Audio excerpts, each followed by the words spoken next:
up, everybody? It's Mother Minecraft. Welcome to another video. Oh, wait, what? Wait. Okay, apparently it just started suddenly raining.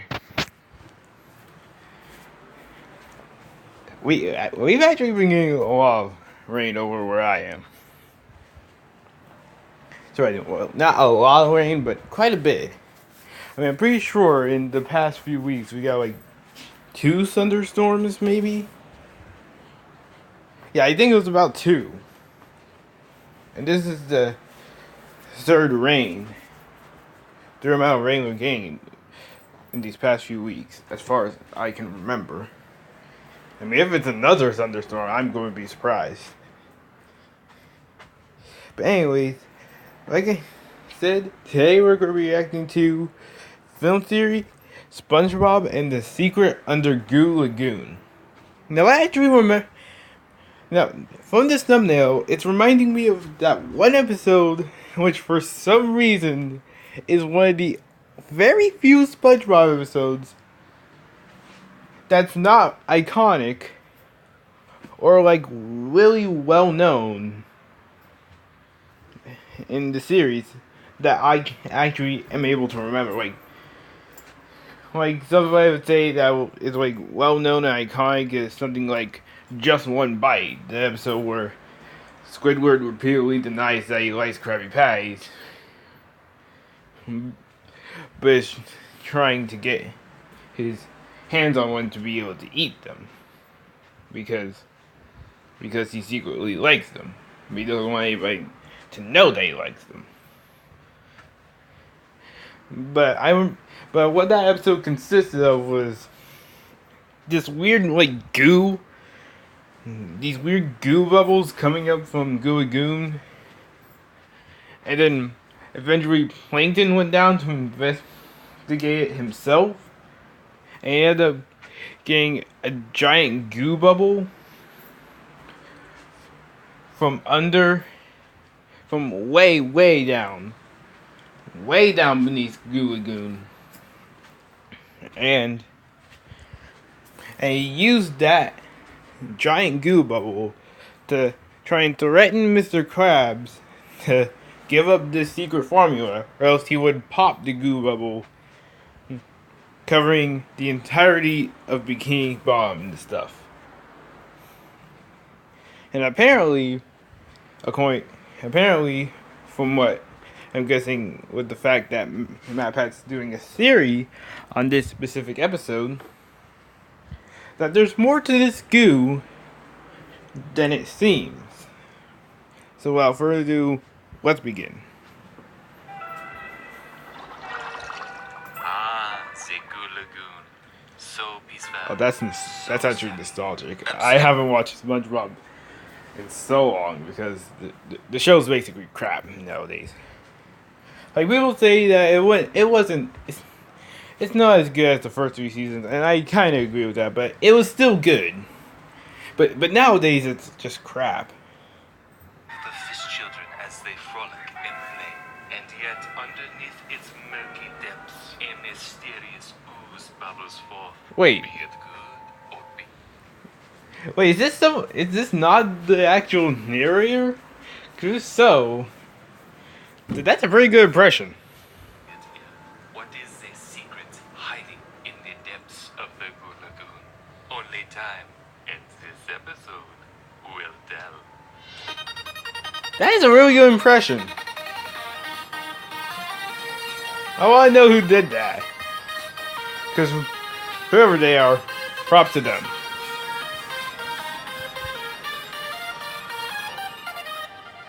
Hello, Internet. Welcome to Film Theory, where I'm That was ready, cool. I'm Oh, ready, God, I'm no. ready to Cursed get to image. the bottom of every unsolved mystery, every unanswered question, every age-old riddle from nostalgic Nickelodeon shows. And today we're... Wow, ruining your childhood at the exact same time.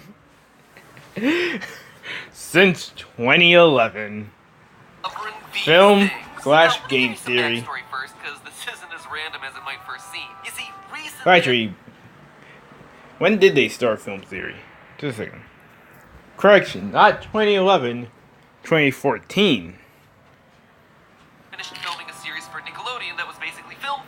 Film Theory Pleasant 2014. Tooth. It was like a dream come true. Getting to work with a channel that literally was my childhood. We did episodes on rocket That's powers, cool. crazy skateboarding moves, Hey Arnold's Pigeon Man, Avatar: The Last Airbender's Flying Sky Bison, all really cool stuff. We even did 2 episodes dedicated to everyone's favorite absorbent yellow porous rectangle, SpongeBob. One topic we analyzed was the Lagoon, which, if you're not familiar, is literally a pool of water under the water that all the characters treat as a local beach. What? And shockingly, there is Video a game logic. real-life answer to that one. Pools of Wait, water what? underwater are totally a real-life What? thing. I'm not gonna spoil how it works. What? No, tell me how it works.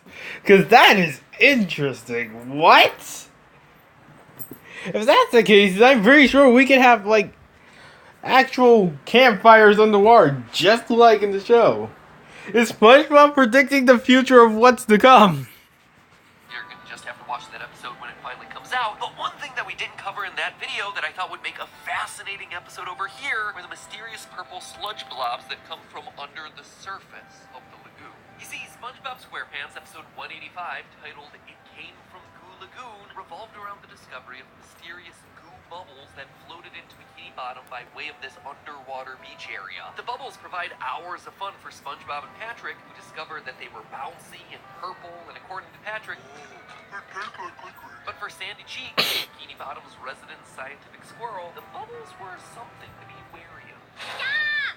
Those bubbles are dangerous! A potential danger that threatened the very existence of Bikini Bottom. After a lot of floating around and exploring the many joys of the bubbles, the episode ends with a giant goo bubble bursting over the town. Unlike Sandy's prediction, it's not catastrophic, but everyone does get themselves a little messy. Mr. Krabs cashes in on the whole mess, and all's well that ends well for our little underwater pals. But it's weird, right? What are these things? The entire time you're waiting for an explanation, and that explanation never comes. I mean, why are they coming from the Goo Lagoon? And why is Sandy so afraid of them? It all could just be a bunch of throwaway plot threads to make the episode more exciting. I don't think so. It feels like there was more thought put into this thing than the episode lets on. One thing we talked about a lot in past SpongeBob theories is the fact that series creator Steven Hillenburg was a marine biologist. And so for as fantastic He was. as a lot of I the show remember seems, Matt there talking is about that. a decent amount of it that's rooted in cold, hard marine biologist fact. Like I said, the Goo Lagoon itself has a scientific explanation, so why not the goo bubbles that come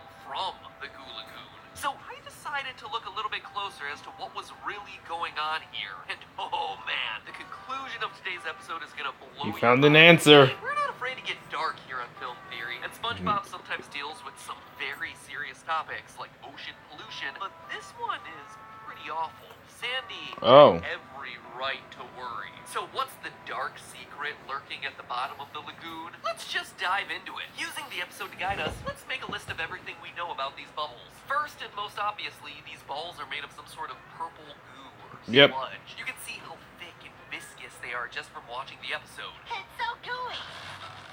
So we already know that we're dealing with an unusual color of goo that exists under the ocean, but we also know that they're able to float and bounce. Not only do we see SpongeBob and Patrick floating above the lagoon while sitting on bubbles, we also see them bouncing on the surface of them. The bubbles are also sticky. It sticks like glue! Once a bubble latches onto you, they're pretty tough to shake off, like in this scene with Patrick. Speaking of Patrick, he also tells us they're stenchy. Patrick complains that the smell of the bubbles makes his nose tingle. The smell makes my nose tingle. And you know it's gotta smell bad because this is coming from a creature who doesn't even have a nose to smell it in the first place. Not to mention, I mean, I remember one episode where I'm pretty sure his house or something was like had a whole bunch of trash, or maybe he was just in a place with a bunch of trash. I can't remember, but he didn't mind the smell whatsoever. And if Sandy's to be believed, the goo bubbles may also be dangerous. How many times do I have to tell you that stuff's dangerous? Sandy, for whatever reason, is utterly convinced that the bubbles pose a grave danger to everyone in Bikini Bottom. We never see any evidence of this, considering that when the big one bursts, it only leaves harmless goo behind. But Sandy's concerns are definitely worth making note of. So that's a pretty decent chunk of information all crammed into a 23-minute episode. Now, put a pin in it, or actually don't, because you'll wind up popping on. Yep. I knew he was going to make that joke. Because it's time time to start putting some potential explanations to the test. All right. Number 1, pollution. There are plenty of long-held theories that SpongeBob is actually a show all about the ways the ocean is being polluted, and it's pretty clear that there's some truth in a lot of these theories. There are countless examples of pollution showing up on the show. Heck, if you kept watching that diving clip from a minute or so ago, you'll see SpongeBob blocked from reaching the water's surface because of a layer of human pollution. Yeah, I remember that turn episode. For the worse. In one episode, Mr. Krabs looks forward to making money off the endless summer that global I remember that warming too. caused by opening himself a pool. One popular fan theory even surmises that the entire show is an allegory for global warming, with SpongeBob representing human impact as a kitchen sponge, Patrick representing Western civilization because he's lazy and lives under a rock, their words not mine. Oh, Krabs shots represents fired. big capitalist corporations. Look, I'm not saying I believe that theory, just that it exists, and that there are people out there who do believe it. We are equal opportunity theorists here, folks. I've come up with some pretty outlandish ones myself. Very, very true. It'd be fun to do a theory review at some point, similar to meme review. Ron Hillenberg, in interviews, would mention that pollution was a personal concern of his. One of my favorite quotes from Steven actually comes from an interview on that. I need a recording software, and this time it's not even because the video just cut out for no reason.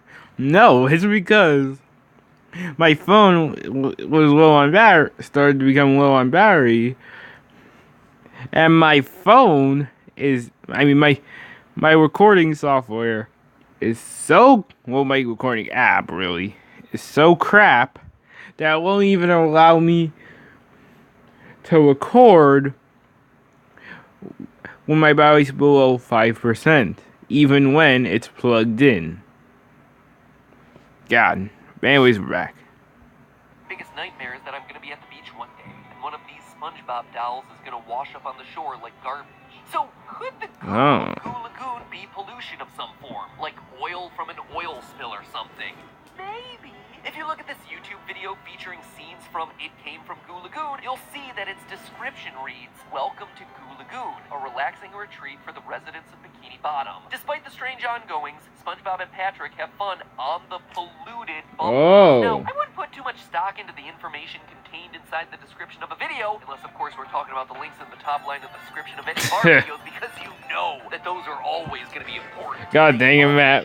Plugging. Or merch link. But in this case, the video here was posted by Nickelodeon's official UK channel. This is Nickelodeon the themselves. outlet, people. Plus, pollution spills tend to float because the oil that tends to leak out is less dense than the salty ocean water that it floats on. So you got the flotation, and you got Nickelodeon UK supporting this theory, but that's really where the evidence for the pollution theory starts to run dry. Pollution spills, whether it's liquid asphalt in the Ohio River, slurry oil in the Gulf of Mexico, or diesel fuel up in Alaska, all tend to be brown or black. Definitely not a bright purple, which in my mind is going to be one of the most important features of the goo bubbles that we have to account for in our theory. Plus, Patrick putting the goo bubble in his mouth and being unaffected by it doesn't exactly line up with pollution or any form of toxic waste. Yeah, So ate some goo but somehow still alive. I have a feeling we can come up with a better theory than Yeah, this. so I guess it can't be that.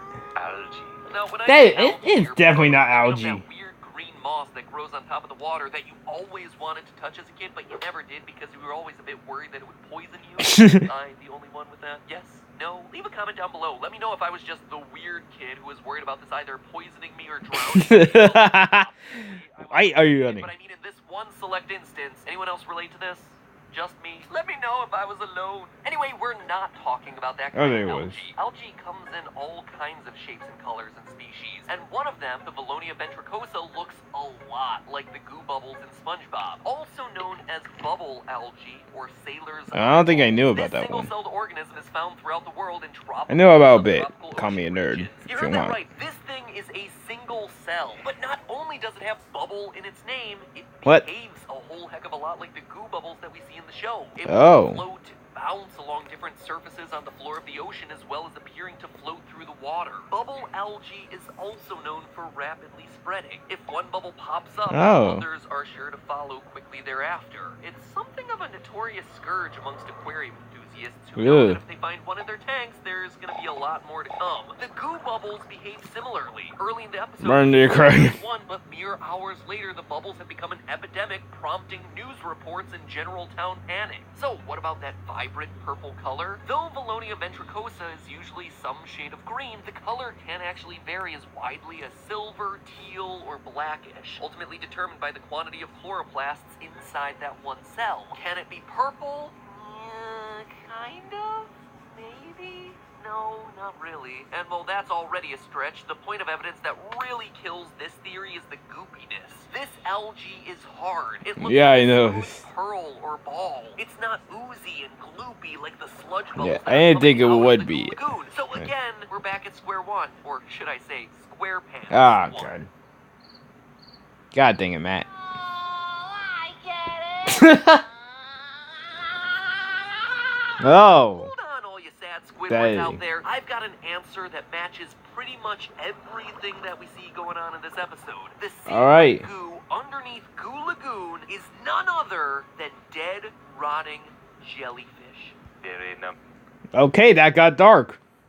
I mean, kind of dark. But still dark. For 3, dead jellies. My final theory for the goo bubbles is that they're not bubbles at all, but instead creatures that naturally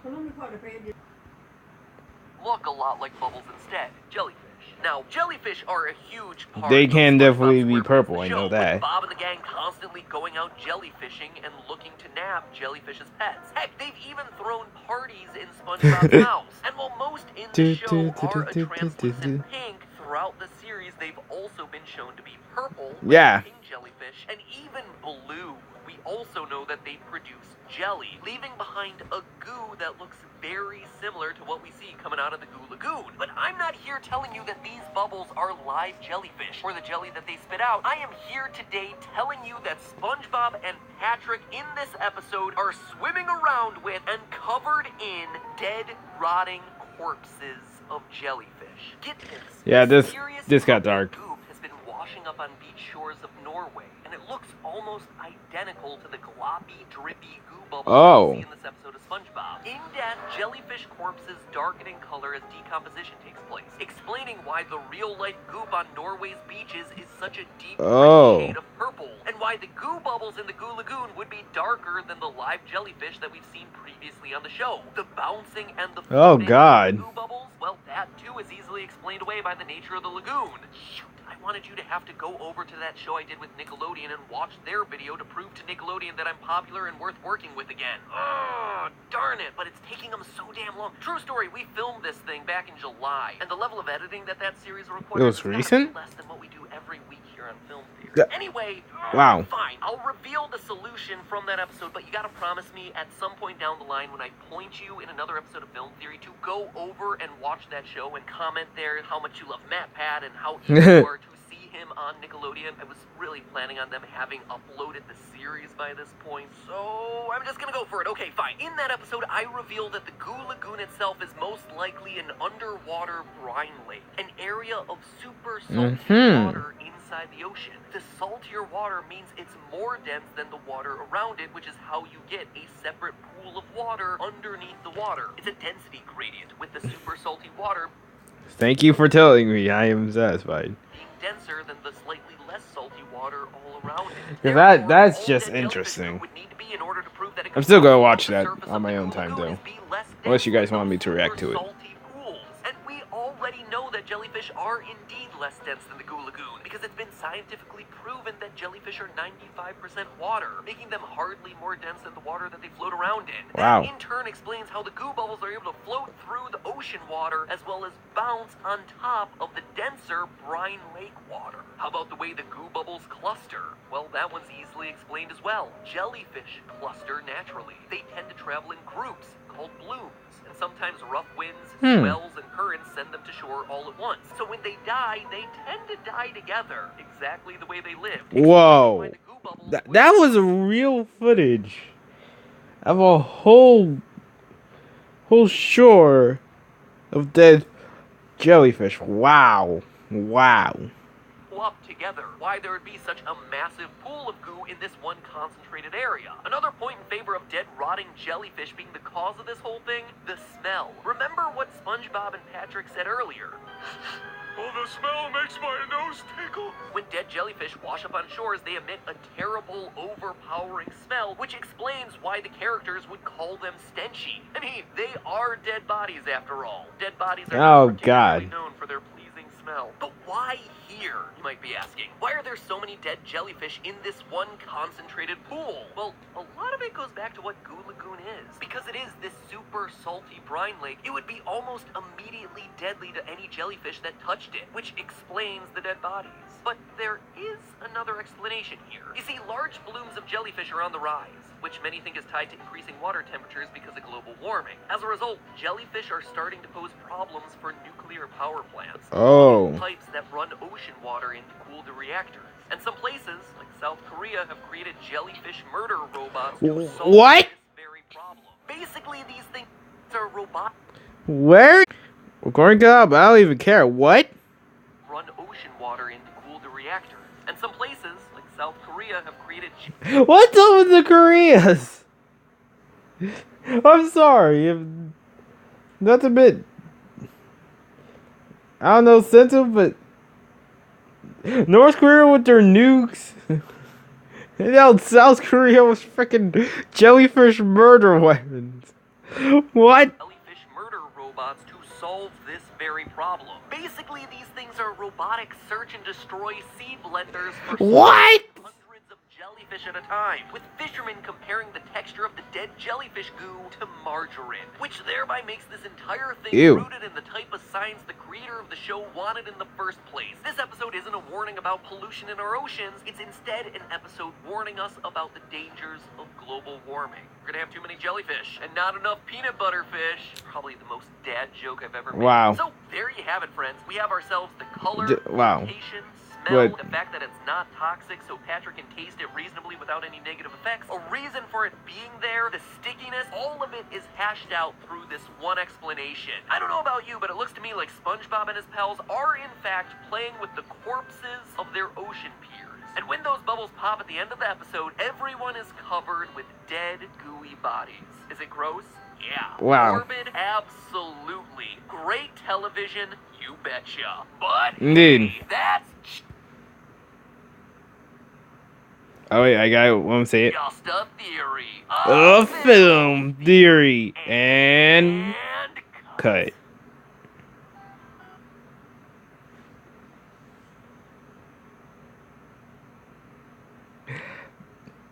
That got dark. Not even gonna lie, that was freaking dark. And also now, just the fact that Patrick put some in his mouth means that he literally put dead jellyfish in his mouth. He put corpses in his mouth. That's disgusting. Oh God.